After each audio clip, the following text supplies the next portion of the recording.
When I was a little kid, I was obsessed with Spider-Man. I'm now a grown man, still obsessed with Spider-Man. And I made it my priority to convince people that this was who I was, that I could save lives, that I could be this super person. Here I am as a kid wearing this superhero costume at all my family reunions. Look at me, I'm a hero, I'm saving people. Then comes the time to actually save someone and I don't do it.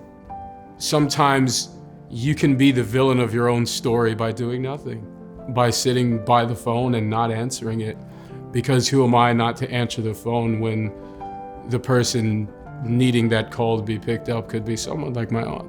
When my sister Robin announced to the family that she had a potentially deadly illness called something we'd never heard of, myelodysplastic syndrome. As you can imagine, the family was in shock. And then she said, but there is hope if I can find a matching donor. The first thing I did when Robin said that we were a match, I just screamed. And I felt like it was a sunny day already, but I felt like the sun was 10 times brighter. Whenever I think of Robin, I think of what could be, how my life would be so empty without her. I thank the Lord that Robin is a phone call away. What a blessing, what a blessing. And that's what donors can do. They can be used to help somebody, to help someone live. She's like royalty in our family. Everyone wants to be like my aunt. I aspire to be a quarter of what she is. There was an event that came up where my mom and my aunt were encouraging people to sign up for the registry and get the mouth swabs so that they could join. So I signed up very quickly and very flippantly. Yeah, it's a cool thing, sign up, here's the name, blah, blah, blah, give it to the people. In 5 months, God was like, you, sir, me, right now? You sure you don't need somebody else? I mean, because I'm scared of blood and I'm, my acting career and I got all this stuff going on. God was like, no, I'm talking about you. And it just became scarier and scarier of me kind of like backing myself into a corner on whether I could handle it, whether I could do it. But I had so many reservations about, like I said, the blood and whether it was gonna change my body in some way that what began as uncertainty became just a hard no and just me blocking the number. I think somewhere in the crevice of my mind, I knew it was life and death. I had and still have a tendency to beat myself up about it because somewhere in my mind, I knew how important it was. And so I kind of beat myself up for not wanting to do it. Regrets are very, very hard and they don't go away. He has suffered and he has endured this and now he's trying to make something good come from it.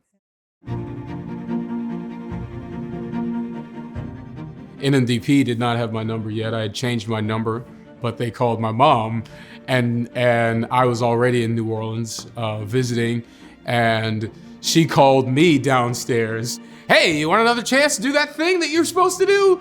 Get down here, and then it just comes full circle. When I got that call, and I called Jeremiah down, he was ready now to answer that call. I was so proud of him that he did not hesitate.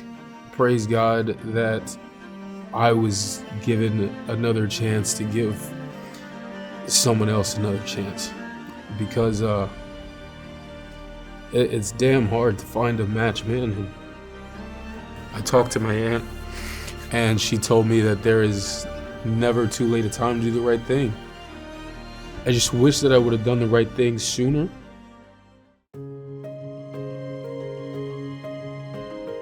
Got the call 10 years ago and didn't answer it. And now 10 years later, I just feel like it's just a second chance to right a wrong, to grow up and learn what is important. On donation day, I remember just looking to the right at the bag. I'm like, that's it. I'm looking at somebody's entire immunity. That is someone's new birthday right there. I knew as soon as Aunt Robin was gonna call on FaceTime to check on me in the donation on donation day, I knew she was gonna say something about that suit. She always says something about the suit. It's like, oh, remember you used to wear that Spider-Man suit? So I was like, you know what? Look, I got that thing on me. Here it is right there. Because now that suit is a symbol of a second chance to me. It is a symbol of going from pretending to save lives from pretending to do something important to learning what is actually important. I'm busting. I'm busting with joy and with pride. He answered the call. Sometimes people think, well, I made a mistake. It may be anything. And you think it's too late. No, it's never too late to do the right thing. You forgive yourself, you pat yourself, and you say, okay, we're going to do better. And that's exactly what Jeremiah is doing. He is the man that he was meant to be. And I'm so very proud of my son. I just felt freed. I felt lighter. The burden of 10 years ago felt like it was lifted. It just felt like a second chance for both people. You know, it's a second chance for this person to live. It is a second chance for me to do the right thing. And it is the first day of the rest of both of our lives.